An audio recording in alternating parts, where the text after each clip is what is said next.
साबिक DGISI general Faiz Hamid फौजी तहवील में फील्ड जनरल कोर्ट मार्शल का सामना कर रहे हैं और साथ ही फौज जनरल फैज हमीद के उन साथियों को भी हिरासत में ले रही है और तहकीकात कर रही है जो इल्जामात के मुताबिक रिटायरमेंट के बाद जनरल फैज हमीद के साथ मिलकर मुल्क में अदम इस्तेहकाम को हवा दे रहे थे और फौजी डिसिप्लिन के खिलाफ सियासत में मुलविस हो रहे थे। सिर्फ यही नहीं, अडियाला जेल में इमरान खान के लिए सहूलतकारी और राब्ताकारी करने वाले मुबैना नेटवर्क को पकड़ा गया है और इस मुबैना नेटवर्क का ताल्लुक भी इमरान खान और जनरल फैज हमीद के राब्तों से जोड़ा जा रहा है। जबकि सूरत हाल में इमरान खान का अपना मौक़िफ़ भी सामने आ गया है। इमरान खान जहां जनरल फैज हमीद के खिलाफ कार्रवाई को वेलकम कर रहे हैं तो वहीं ये भी कह रहे हैं कि जनरल फैज हमीद हमारा असासा थे जिन्हें ज़ाया कर दिया गया। ये सारी तफसीलात आपके सामने रखेंगे। पहले आपको बताएं कि पीर को जनरल फैज हमीद को तहवील में लेने की प्रेस रिलीज जारी करने के बाद आज ISPR ने जनरल फैज हमीद के हवाले से एक और प्रेस रिलीज जारी कर दी है जिसके मुताबिक lieutenant general retired Faiz Hamid के फील्ड जनरल कोर्ट मार्शल की कार्रवाई के सिलसिले में 3 रिटायर्ड अफसरान भी फौजी तहवील में हैं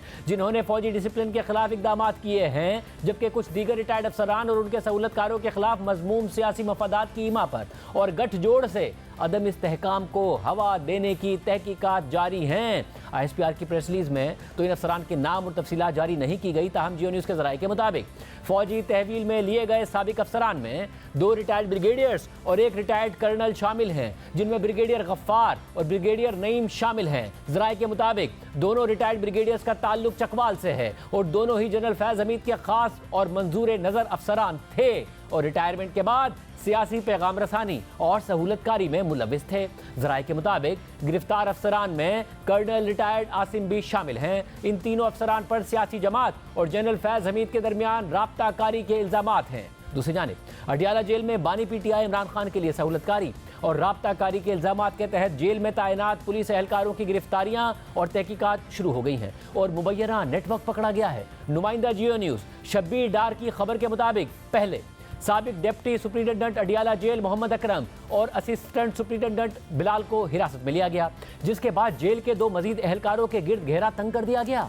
असिस्टेंट जेल नाजिम और साबिक जेल मुलाजिम जफर से सिक्योरिटी इदारों ने पूछगछ शुरू कर दी है। दोनों एहलकार साबिक deputy superintendent Adiala jail Mohammad Akram के घर के करीब रिहाइश पजीर थे। ज़राए के मुताबिक मोहम्मद अकरम से हासिल की गई मालूमात की बुनियाद पर मजीद 6 मुलाजमीन से पूछगछ की जाएगी। मोहम्मद अकरम के 2 अर्दली, 3 वार्ड बॉय और हेड वार्ड से पूछगछ करने का फैसला किया गया है। ये तमाम मुलाजमीन मोहम्मद अकरम के करीबी तस्वुर किए जाते हैं। ज़राए के मुताबिक इमरान खान को जेल में मोबाइल फ़ोन की रसाई फराहम करने के हवाले से भी तहकीकात में पेशरफ सामने आई है। तहकीकात के दौरान 3 यूरोपीय ममालिक के नंबर्स पर बनाए गए व्हाट्सएप के लिए इस्तेमाल होने वाले मोबाइल फ़ोन के शवाहिद भी मिल गए हैं। ज़राए के मुताबिक साबिक डिप्टी सुप्रिंटेंडेंट मोहम्मद अकरम तहरीक इंसाफ के रहनुमा जुल्फी बुखारी और पंजाब के एक साबिक सूबाई वजीर के करीबी समझे जाते हैं। मोहम्मद अकरम मुख्तलिफ औकात में मजमूई तौर पर 15 साल अडियाला जेल में तैनात रहे। अब उनके खिलाफ इख्तियारात से तजावुज़ और खिलाफ ज़ाब्ता सहूलियात फराहम करने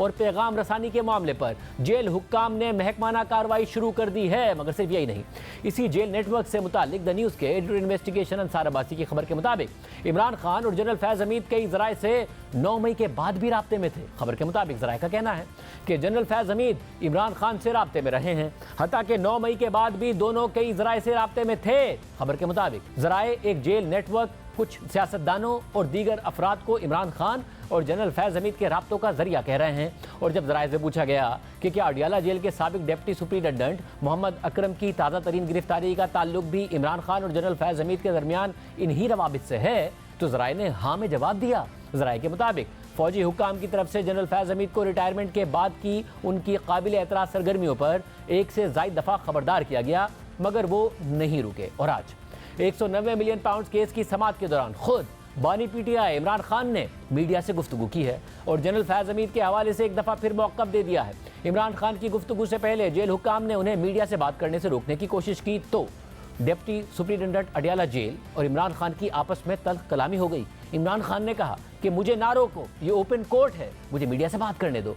इसके बाद मीडिया से बात करते हुए इमरान खान का कहना था कि मेरा जनरल फैज हमीद से कोई ताल्लुक नहीं, अगर फौज जनरल फैज हमीद का एहतसाब करना चाहती है तो करे, ये फौज का अंदरूनी मामला है। अच्छा है, फौज इंटरनल एहतसाब कर रही है। अगर ये एहतसाब कर ही रहे हैं तो फिर सबका करें। ख्वाजा आसिफ ने कहा है कि जनरल फैज़ हमीद का 9 मई के वाक़े से बराह रास्त ताल्लुक है। सारा मामला मेरी गिरफ्तारी से शुरू हुआ, इसकी तफ्तीश क्यों नहीं की जा रही? अगर 9 मई जनरल फैज़ हमीद ने करवाया तो इसकी तहकीकात होनी चाहिए। 9 मई दरअसल लंदन प्लान का हिस्सा था।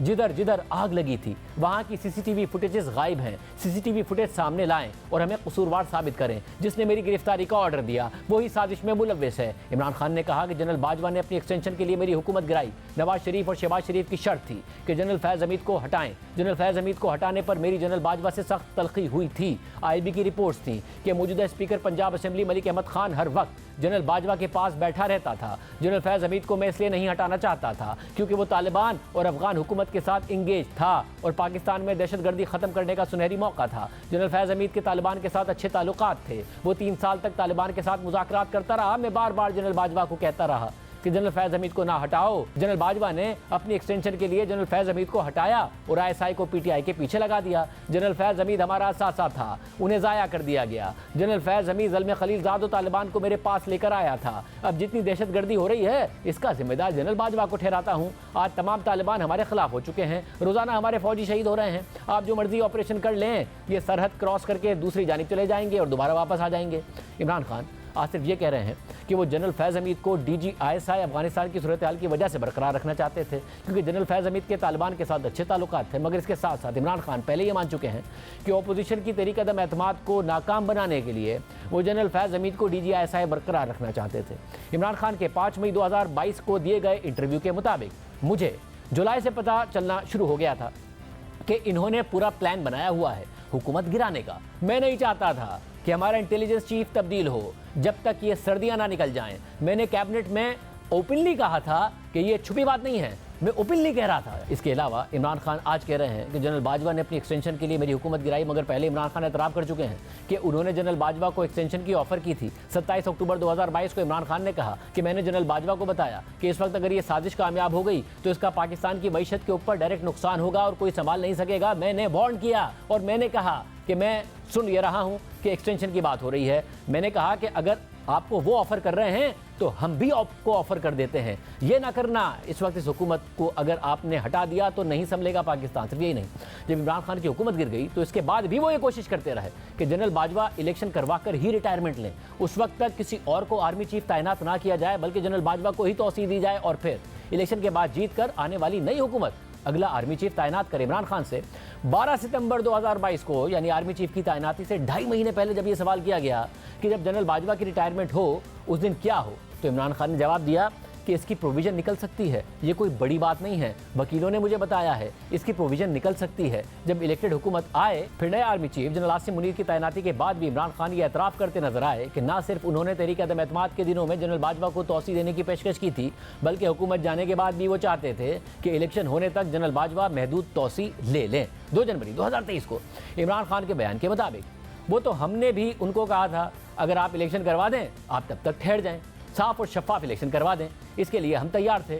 लेकिन वो तो 2-3 महीने की थी एक्सटेंशन। इमरान खान मजीद कह रहे थे कि जब हमें पता चला कि हमारी हुकूमत के ऊपर साजिश हुई है और ये गिराने की कोशिश हो रही है तो जनरल बाजवा हमें कहते थे कि मैं तो नहीं कह रहा, नीचे से ये हो रहा है। मैंने तो उनसे कहा कि अगर ये एक्सटेंशन का सिलसिला है, सिर्फ एक्सटेंशन की बात है तो हम आपको दे देते हैं एक्सटेंशन, लेकिन इस वक्त हुकूमत ना गिराएं। बातों की तस्दीक उस वक्त फवाद चौधरी ने भी की। ये बात जो खान साहब ने आज इमरान खान साहब ने दोबारा साफियों को बुलाया, मेरिट पर तैनाती और एक्सटेंशन की बात नहीं की, but effectively you saying extension की बात है, लेकिन शॉर्ट कर लेना, लफ्ज जो मर्जी कर लें, लेकिन है extension short term extension, short term extension. बिल्कुल यही कर लें।